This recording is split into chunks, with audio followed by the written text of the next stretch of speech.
aquí podemos ver un total de 106 de halogénicos emparentados. Bien, acá tenemos a los tipos. Los tipos de trasplantes de progenitores hematopoyéticos se dividen según la característica del donante. Pueden ser halogénicos, autólogos o singénicos, según la fuente de progenitores hematopoyéticos, de la médula ósea, del cordón umbilical o de la sangre periférica, ¿no? Y según la intensidad del acondicionamiento. A continuación hablaremos un poco más de ello. Bien, este es un cuadro que nos muestra el índice de pronóstico de mortalidad, que se basa en las comorbilidades que tiene el paciente que va a recibir el trasplante, ¿no? Esto se basa en la edad, arritmias, enfermedades inflamatorias, enfermedades cerebrovasculares, hepáticas, y se van sumando los puntos, siendo 0 puntos un bajo riesgo, 1 o 2 puntos un riesgo intermedio, y mayor o igual a 3 puntos un alto riesgo de mortalidad. Luego tenemos un índice de riesgo modificado que nos habla ya del post, ¿no?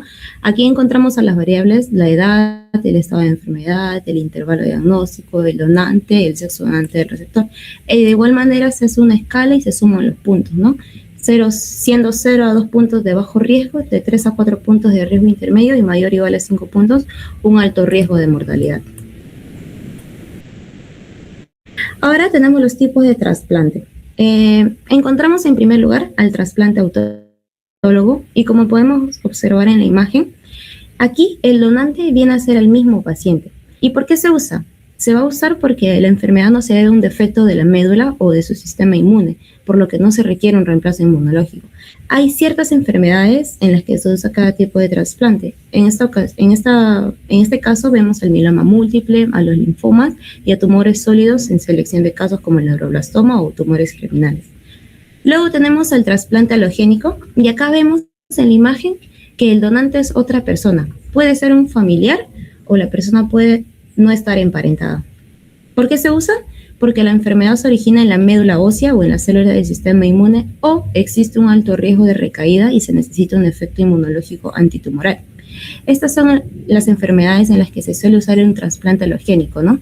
La leucemia mieloide aguda, la leucemia linfoblástica, la aplasia medular. Ahora, acá encontramos subtipos, ¿no? En primer lugar, encontramos al HLA idéntico. Esto se basa en que el donante cumple con la compatibilidad completa, ¿no? Aquí suele ser el hermano y existe un menor riesgo de rechazo y age, que lo vamos a hablar más adelante. También encontramos un subtipo que es el haploidéntico. Aquí el donante cuenta con el 50% de compatibilidad HLA. Aquí suelen estar los padres, las madres. Este es el más accesible, el trasplante más accesible. Y también tenemos al no emparentado. Aquí, como su propio nombre lo dice, es un donante sin relación familiar. ¿Y cómo es que lo encontramos? Pues para esto existe un registro de donantes. Luego tenemos un trasplante singénico, también isogénico, ¿no? Y acá podemos observar en la imagen que el donante es un gemelo idéntico. ¿Por qué se usa? Porque es la opción más ideal, pero es poco frecuente debido a la baja disponibilidad de gemelos idénticos. Y se usa en las mismas indicaciones que el halogénico, pero obviamente cuando se dispone del gemelo idéntico.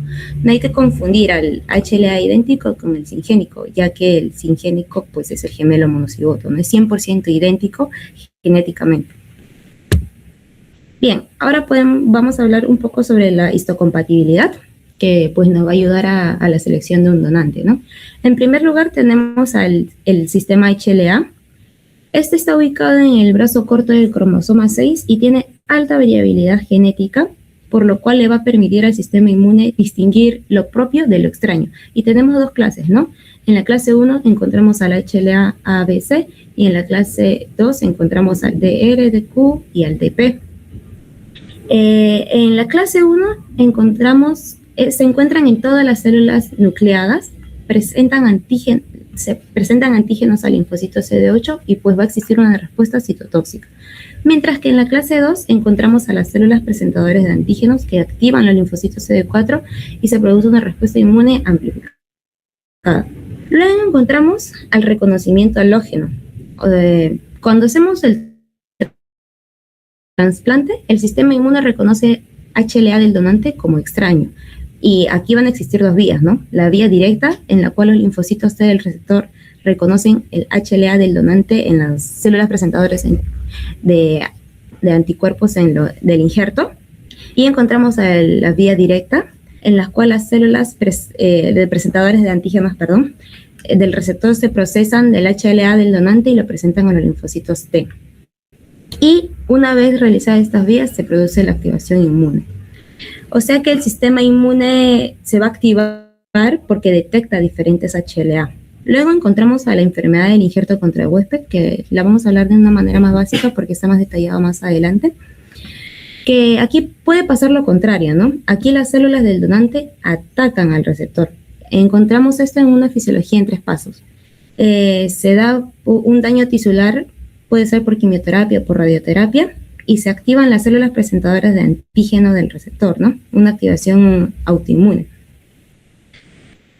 generada propio por los linfocitos T del donante. Y los órganos más afectados vienen a ser la piel, el hígado, el tubo digestivo y la médula ósea. Luego tenemos un impacto de la compatibilidad, y aquí, como vemos, a mayor compatibilidad, lo ideal sería que sea un 10 de 10, ¿no? Porque justamente va a existir menor riesgo de rechazo del injerto y menor riesgo de desarrollar el hecho. Y pues si encontramos menor compatibilidad, pues va a haber mayor riesgo de rechazo del injerto, mayor riesgo de H, mayor riesgo de mortalidad, y puede aumentar el efecto del injerto contra el tumor, que aquí es cuando las células del donante van a atacar y van a destruir las células tumorales del receptor. Luego encontramos los losis más importantes, ¿no? Porque sabemos que no todos los HLA pesan lo mismo. Encontramos los ABC, que son de clase 1, y el DRB1, que es de clase 2. Luego, ¿cómo sabemos si esto va a ser compatible, no? Pues hace una tipificación del HLA. Los métodos actuales son el PCR, y antes se usaba la serología, pero es menos precisa. Entonces, como usamos los PCR, se busca la compatibilidad alélica, preferentemente 10 de 10, como lo mencioné, porque es lo ideal, en los principales losis. Luego encontramos los anticuerpos HLA, y estos pueden existir antes del trasplante. Se llaman DSA en la literatura, justamente por su nombre en inglés, el Donor Specific Antibodies. Esto es más que todo cuando el paciente ya se encuentra sensibilizado, por decirlo así. Por ejemplo, puede existir esto porque hubo transfusiones previas, por embarazos o por trasplantes previos, ¿no? Entonces se pueden unir al injerto y causar falla del injerto. Y acá encontramos una idea clave, ¿no? Que nos dice que el éxito del trasplante depende del balance entre el efecto del injerto contra el tumor y el H. Luego encontramos la fisiología del trasplante de la médula ósea, comprender un poco cómo es que funciona este trasplante. En primer lugar, tenemos al acondicionamiento, que viene a ser la destrucción de la médula enferma, ¿no? Se administra con quimioterapia o radioterapia. El objetivo principal va a ser eliminar las células malignas. Por ejemplo, en el caso de la leucemia amiloide aguda, ¿no? Se va a buscar también suprimir el sistema inmune del receptor para evitar el rechazo, y como resultado encontremos una aplasia o ausencia total de células hematopoyéticas. Luego, encontramos la infusión de células de madre hematopoyéticas. Estas se administran por vía intravenosa, como si fuese una transfusión, y las células madres se obtienen de médula ósea, como les había mencionado en el primer cuadro, de sangre periférica o de cordón umbilical. Luego encontramos el homing, que va a ser la migración a la médula, ¿no? Las células van a viajar por la sangre hasta llegar a la médula ósea y se van a adherir al estroma medular. Luego encontramos el injerto. Estas células madres se van a alojar en la médula y se van a proliferar para después diferenciarse. Y se va a restablecer la hematopoiesis. Vemos que los primeros en recuperarse van a ser los neutrófilos en un periodo de 10 a 20 días. Y esto lo que nos va a ayudar es que va a disminuir el riesgo de infecciones bacterianas. En segundo lugar, los que se van a recuperar en segundo lugar son las plaquetas en un periodo de 15 a 30 días. Y esto nos va a ayudar a disminuir el riesgo de sangrado. Y al último encontramos a los eritrocitos. Estos son más lentos, como podemos observar, son de semanas a meses, y su producción y vida media va a ser más larga, ¿no? Y es por eso que como se recuperan en semanas a meses, la anemia también puede durar más. Luego encontramos la reconstitución inmunológica. Aquí nos dice que la recuperación progresiva del sistema inmune puede ser innata o sea, rápida en semanas, o adaptativa, lenta en meses. Esto va a disminuir el riesgo de infecciones, pero en trasplantes alogénicos puede aparecer enfermedad de injerto contra el huésped, el famoso H. Luego encontramos las fases del trasplante de médula ósea. Aquí podemos ver cómo es que el paciente y el donador se preparan, ¿no? Antes del trasplante se da, valga la redundancia, la preparación. Aquí encontramos la valoración y la entrevista y se van a realizar pruebas de salud general y una entrevista detallada con el equipo médico. Y posterior a ello se hace una extracción de células madres que se van a obtener, depende del tipo, ¿no? Del propio paciente o de un donante y se va a criopreservar. Durante el ingreso se hace a través del catéter venoso y luego se hace un acondicionamiento e infusión. Esto está dado por quimioterapia o radioterapia previa a la infusión de células por vía intravenosa. Y acá encontramos la comparación, ¿no? Los tipos de acondicionamiento que habíamos mencionado. Los mieloablativos y la de intensidad reducida.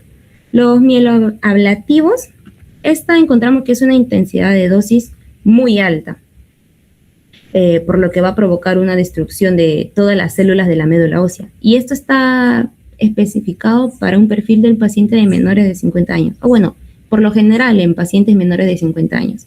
Y también tenemos una intensidad reducida, ¿no? Las dosis aquí vienen a ser ya más atenuadas. Y esto es para un perfil del paciente de mayores de 55 años o con complicaciones.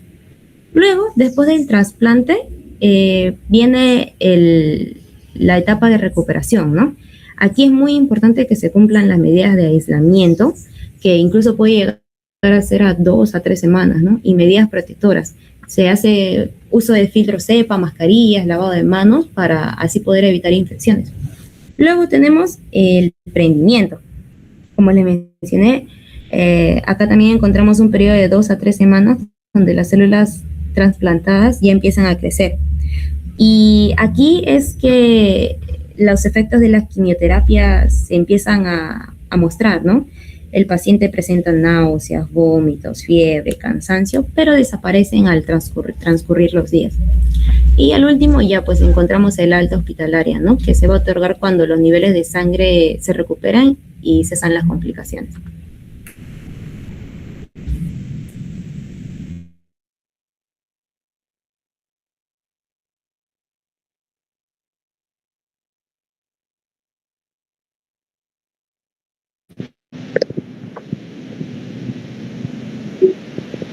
Ok, continuando con la exposición, voy a hablar acerca de la prevención de las infecciones en el trasplante de médula ósea. Bueno, como sabemos, estos pacientes van a estar en un estado de inmunosupresión, ¿no? Y para ello vamos a dividirlos en 3 fases de acuerdo al tiempo después del trasplante. Vamos a tener en cuenta 3 factores de riesgo que van a estar presentes, ¿no? El estado de inmunosupresión del paciente, la exposición del paciente a los patógenos y la presencia de daño orgánico. La fase 1, la fase preinfarto, que va a ir desde el día 0 hasta el día 30 después del trasplante, pues va a ser un periodo generalmente, ¿no? Acompañado de neutropenia y mucositis. Y esto va a ser entrada justamente para los patógenos. Continuando hacia la fase 2, que va a ser este postinfarto, que va desde el día 30 hasta el día 100. Si bien va a haber una ligera recuperación de la inmunidad, pues aún el paciente va a estar propenso más que todo hacia virus y patógenos como el neumocistis cerevisiae. Y la fase 3 o postinfarto tardío, que es superior a los 100 días, es donde va a haber más que todo una reinfección, por así decirlo, de bacterias encapsuladas o virus, ¿no? Como el varicela. Que estos pacientes, ya sea en la fase que están, pues tienen que tener un control estricto del entorno. Como ya mencionó mi compañera, pues debemos tener adecuadas habitaciones con filtro EPA, que son supresores de partículas de alta eficacia. También debemos mantener, ¿no? El paciente por lo general lejos de plantas o flores, que estos pueden ser, ¿no? Que también pueden plagas de patógenos. También debemos tener en cuenta, ¿no? La profilaxis, tanto primaria, secundaria y preventiva. La primaria es más que todo para prevenir un ataque de un patógeno, la secundaria, que es para evitar la recurrencia, y la terapia preventiva, que es para evitar la progresión. Y también debemos ver el calendario de la inmunización, porque como ya sabemos, estos pacientes fueron sometidos, ¿no? a un estado de inmunosupresión y muchas veces se pierde la inmunidad que ya habían adquirido previamente. Continuando con las complicaciones, vamos a ver que estos pueden afectar en tres partes principales. Primero, la supervivencia, ¿no? Porque esas complicaciones pueden afectar tanto mortalmente hacia el paciente. La calidad de vida, ya que el paciente no puede sufrir de los síntomas como fatiga o dolor clínico y también este problema psicológico después del trasplante. Y la función orgánica que también se va a ver afectada, ¿no? La clasificación temporal va a ser de acuerdo, ¿no? Se puede dividir entre tempranas o tardías. Las tempranas van desde 0 hasta el año, pero tengo un periodo intermedio, y las tardías que van a ser superiores a un año. Las complicaciones tempranas van a estar más relacionadas con la fase de preparación del paciente, ya que, como sabe, va a estar se va a someter a un estado de inmunosupresión del paciente, y esto puede generar, ¿no?, una toxicidad del acondicionamiento, acompañado de citopenias, ya tanto neutropenia, trombocitopenia, y el paciente va a estar en un estado de inmunosupresión intensa, ¿no? Por eso que vemos el gráfico de abajo, en donde vemos que la mayor parte o el mayor tiempo de riesgo del paciente va a ser desde el trasplante hasta el año, ¿no? Hasta los 12 meses. También vamos a ver, ¿no?, que si bien va bajando el riesgo, pues no va a ser nulo, ¿no? En la fase intermedia, si bien, como ya mencionamos, hay una reconstrucción inmune incompleta, hay una reconstrucción inmune, pues esta va a seguir siendo incompleta de todos modos. También está la aparición, ¿no?, de la enfermedad del infarto contra el hueso. Y las tareas que ya son superiores al año, pues no son más que todo afecciones crónicas, ¿no?, como el daño orgánico crónico o los efectos acumulativos del mismo tratamiento que va a recibir el paciente. La alteración de la inmunidad que puede, ¿no?, generar infecciones persistentes o también la aparición de alteraciones secundarias. Hablando netamente de las complicaciones tempranas, estas se van a ver en el primer año, ¿no?, del trasplante, en el cual va a estar el conjunto que va a determinar estas complicaciones son la inmunidad de la toxicidad, la inmunodepresión o la intestinal. La más frecuente o de las más frecuentes tenemos la citopenia, ¿no?, la inmunosupresión por ya que el paciente pudo haber recibido la quimioterapia en la fase preparativa. Los tipos va a ser neutropenia, trombocitopenia, anemia, que aumentan el riesgo, ¿no?, infecciones, sangrado, lipopresión intestinal. Y la duración va a depender del tipo de trasplante o del régimen de acondicionamiento. Otra complicación va a ser la hemorragia, que va a estar presente en el 25% de los pacientes, y el 11% de ellos que va a tener eventos significativos, ¿no? Justamente la hemorragia viene por la trombocitopenia que puede tener el paciente. Los sitios frecuentes van a ser el gastrointestinal, el genitourinario, el pulmonar y el pulmonar, siendo el más mortal aquellos que va a estar en el sistema pulmonar y el gastrointestinal. Los factores de riesgo, pues, como ya mencioné, la trombocitopenia severa y la enfermedad del infarto crónica. También se realizó un estudio, ¿no?, donde la supervivencia de los pacientes que presentan hemorragia va a ser menor hacia los pacientes que no la presentan, siendo un 17%, no son 67%. Otra complicación frecuente es la mucositis oral, que va a ser, ¿no?, la inflamación de las mucosas. Es también muy frecuente, que va del 60 al 70% de los pacientes, y tiene un pico entre el sexto y el día número 12. Y puede tener una fase resolutiva, ¿no?, desde el día 7 hasta el día 14. Las manifestaciones van a ser dolor intenso, dificultad para pasar los alimentos, y esto conlleva una paciente. Las consecuencias va a ser un aumento de infecciones, una mayor estancia hospitalaria. También la diarrea, que va a ser producto de la mucositis, pero en este caso ya no oral, que también puede manifestarse, ¿no?, de forma de náuseas o vómitos. También está en el 80% de los pacientes en los primeros 100 días. Las causas principales, las infecciones por Cytomegalovirus o por bacterias. Los riesgos que va a conllevar ello va a ser la infección o alteración electrolítica del paciente. Otra complicación poco frecuente es la microangiopatía trombótica. Si bien es poco frecuente, es una de las más mortales, ya que va a causar daño endotelial y insuficiencia en otros órganos. También esta parte importante, ¿no?, que estos pacientes pueden tener morbilidades neuropsiquiátricas porque pueden presentar el delirio en los primeros posteriores 30 días en trasplante, como a través de un estado confundido agudo, y también pueden presentar, ¿no?, depresión o ansiedad. Todas las complicaciones tardías, como decía, mencionamos, son más que todo afecciones crónicas que va a presentar el paciente, ¿no? Por ejemplo, la aparición de infecciones crónicas, ya que puede haber una recuperación inmunológica tardía. Las características, ¿no?, que va a ser a través de refrigeraciones virales o la aparición de bacterias encapsuladas. También la aparición de enfermedades cardiovasculares. Si bien a diferencia de los otros riesgos, a ser más propensa según pasen los años, ¿no? Vemos que un 5% dentro de los 5 años y un 9% dentro de los 15 años. Los factores de riesgos previos va a ser la quimioterapia, la hipertensión, la diabetes, la lipidemia, lo que puede producir cardiopatías en el paciente. Siguiendo con la disfunción orgánica, una de las principales manifestaciones va a ser a través de la bronquiolitis obliterante, que va a ser la obstrucción de los bronquios de manera crónica, y también la aparición, ¿no?, de fibrosis en los bronquiolos. También junto acompañado de la insuficiencia renal o insuficiencia hepática. También la algunos cánceres, ¿no? Como se menciona, algunos pacientes pueden estar sometidos a radioterapia, lo cual puede causar mutaciones en otras células del cuerpo, ¿no? Lo que lentamente puede ser progresando en una aparición del segundo cáncer. Y la calidad de vida, que, bueno, ahí donde los síntomas frecuentes que van a presentar el paciente después del año, incluso puede ser la fatiga, el dolor articular o infusión sexual. Y no olvidar la salud mental, ¿no? Que los pacientes, de un 25-40% de pacientes pueden presentar depresión en primer. ¿Sí?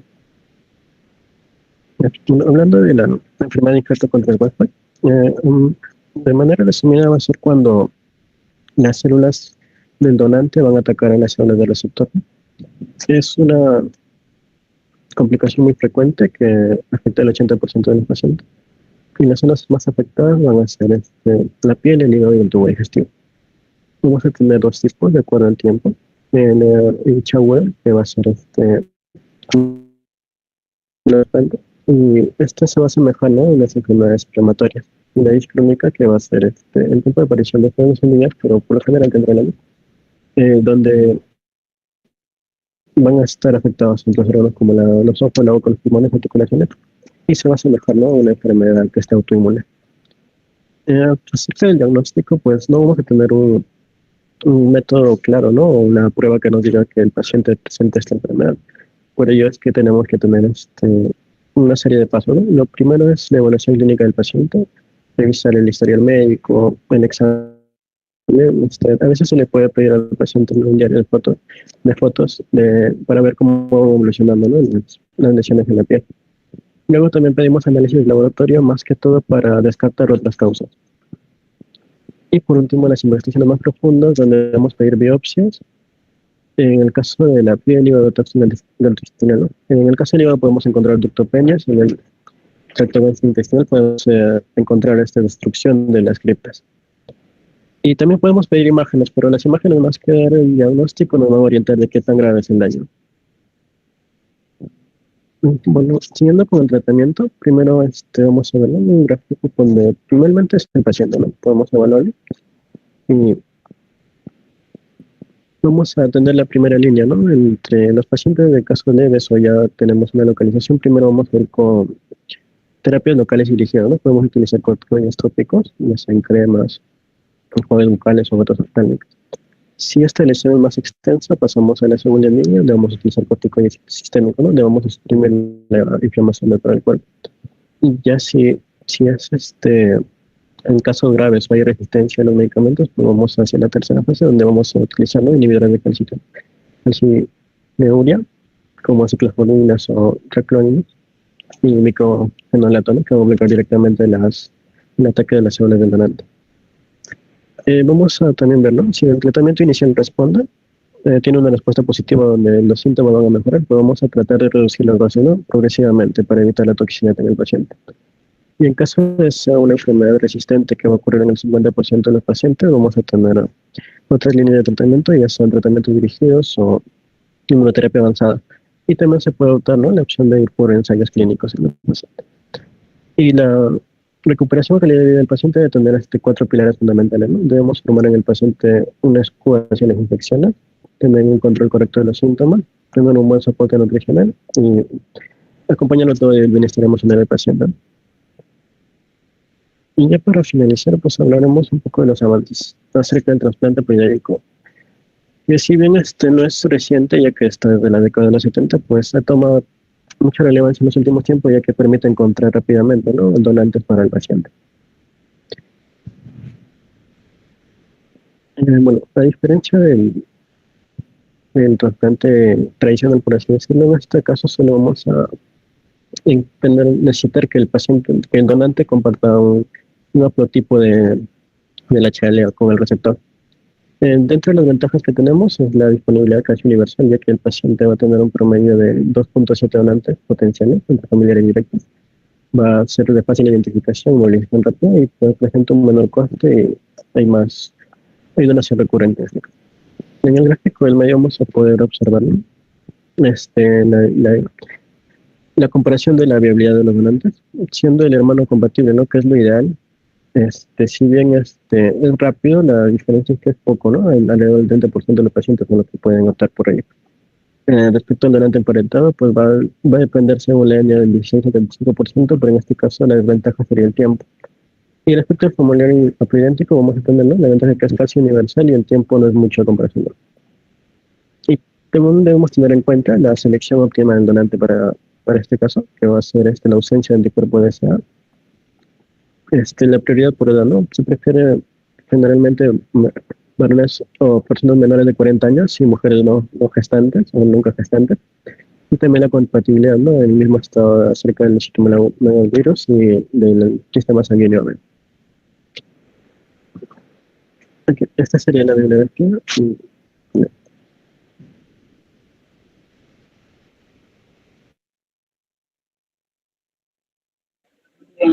¿Me escuchan? ¿Se me escuchan? Sí, doctora. Ya, gracias. Gracias, Joel. Básicamente, ¿qué me interesa? Que ustedes sepan de trasplante, los tipos de trasplante, ¿no? De acuerdo al donante y sobre todo, el donante es hermano, sería halogénico. Si vamos a tener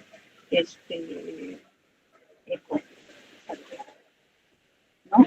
Trasplante halogénico que puede ser de emparentado y no emparentado. El autólogo es uno mismo. ¿En qué enfermedades, por ejemplo, damos trasplante autólogo?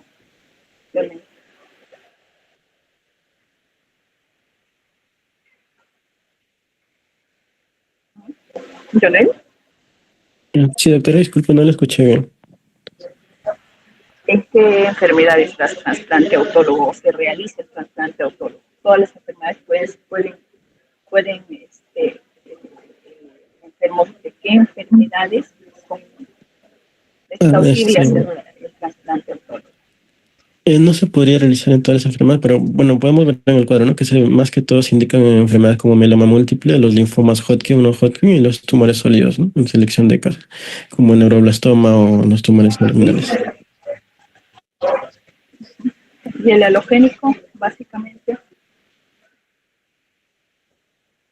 recordar las leucemias seguras, las aplasias, la base, ¿no?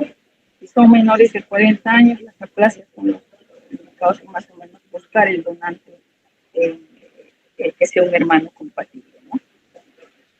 El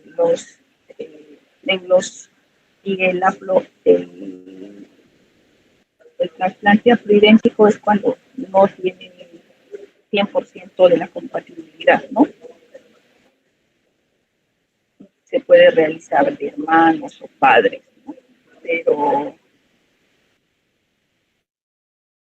cuanto a qué tipo de trasplante es mejor, es de acuerdo a la enfermedad y de acuerdo a la cantidad de células a trasplantar también, ¿no? Ver si nos va a ayudar esto. Porque si tenemos un haploidéntico, va a haber más posibilidad de que realicen más enfermedad injerto versus huésped. ¿En el halogénico o en el autólogo se presenta más enfermedad injerto versus huésped? Doctora Quispe, ¿qué dice?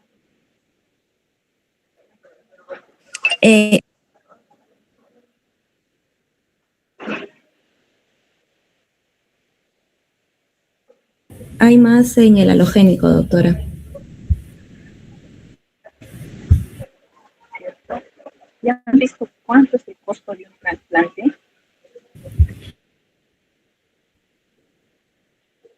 Disculpe, ¿podría repetirme lo que dijo último? ¿Has visto? Sí, en el halogénico. ¿Cuánto es el costo de un trasplante? Sí, está bien. El costo de un trasplante aproximadamente. Se supone que el halogénico va a ser más caro que un autólogo, ¿no? Sí, es mucho más caro. Por ejemplo, también depende del país, ¿no? Por ejemplo, en Sí. Turquía, nosotros costamos unos 30.000, 40.000 dólares, pero en Estados Unidos un trasplante puede llegar a hasta $100.000 o más, ¿no? En Europa igual.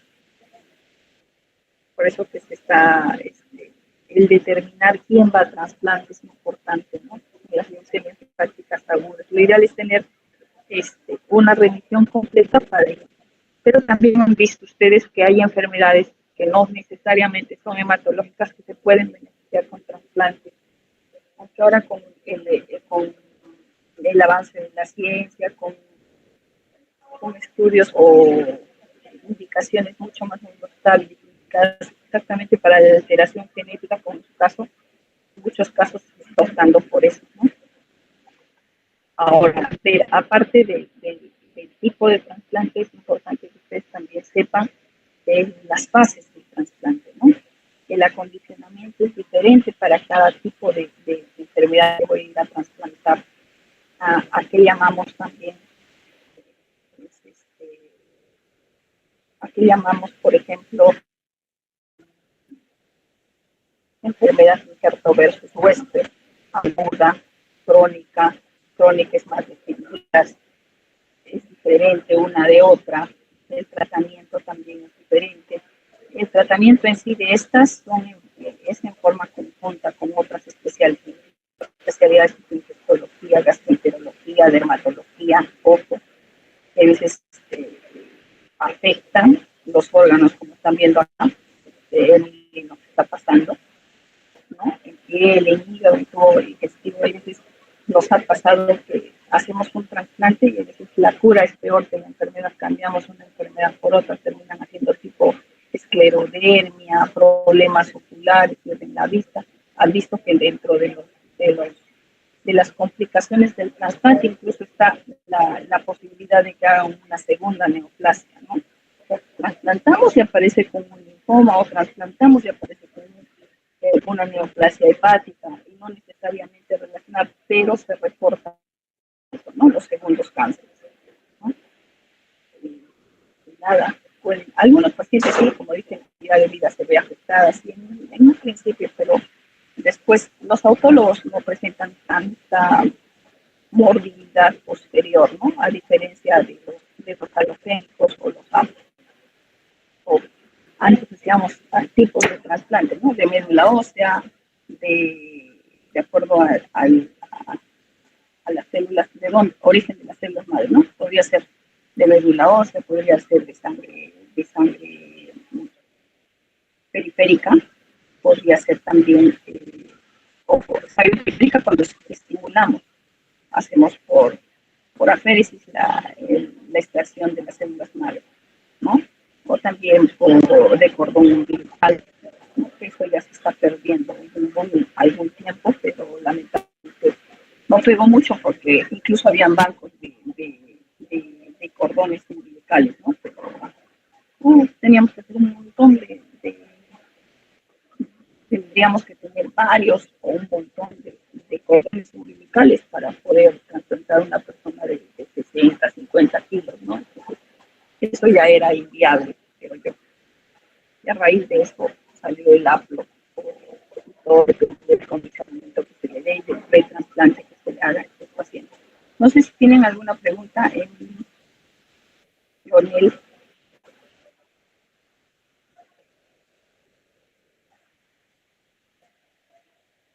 Chicos.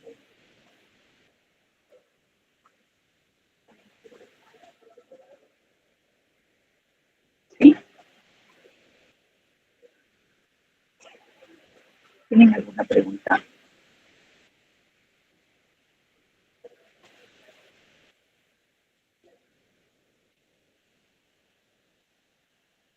¿Me escuchan?